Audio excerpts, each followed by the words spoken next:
जब आएगा इमरान सबकी जान बढ़ेगी, इस कौम की शान बनेगा नया पाकिस्तान। पाकिस्तान तहरीक इंसाफ सिंध जे टे वॾे शहर सखर में पंहिंजी सियासी ताक़त ज़ाहिर करण लाइ तयारु आहे। जुमे जी शाम जो शहर जे तफ़रीही पार्क लबे मेहरान ते कप्तान पंहिंजे खिलाड़ियुनि खे ख़िताब कंदो। जलसे खां अॻु ई खिलाड़ियुनि जो जोश ऐं जज़्बो ॾिसण वटां आहे।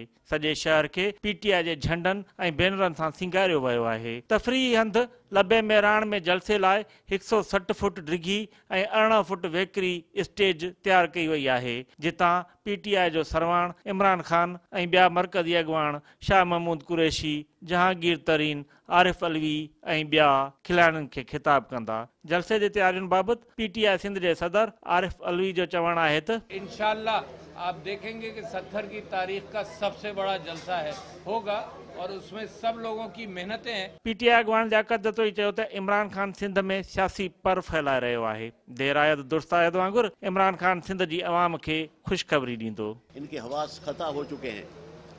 अब ये लोग सोच रहे हैं कि हम कौन से ऐसे हथकंडे इस्तेमाल करें और किस तरह से हम इस हालात पे काबू पा सकते हैं। तो मैं उनको ये बता देना चाहता हूँ कि इस तरह से और आपका नुकसान होगा। सिंध के साथ जो नाइंसाफियाँ हुई हैं उनके साथ इंसाफ किया जाएगा। कालाबाग डैम नहीं बनेगा, पानी की जो डिस्ट्रीब्यूशन हो रही है उसमें सिंध का हक मिलेगा, मरकज़ में नौकरियाँ मिलेंगी, प्रोविंस में आपका जो हक बनता है वो आपको मिलेगा।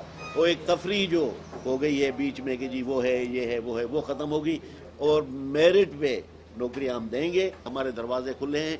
मोहतरमा फातिमा भुट्टो के लिए हमें इज्जत और एहतराम है क्योंकि भुट्टो ख़ानदान से उनका ताल्लुक है। लबे मेहरान ते थींदड़ जलसे खां अॻु ई तहरीक इंसाफ जे अॻवान ऐं कारकुननि जी दावा आहे त जुमे ते शाम ते थींदड़ तहरीक इंसाफ जो जलसो सखर जी तारीख़ जे वॾे में वॾे ऐं सिंध जे यादगार जलसनि में ॻणियो वेंदो। कैमरामैन जावेद घुनियो सां गॾु मुश्ताक टांवरी, सिंध TV न्यूज़ सखर।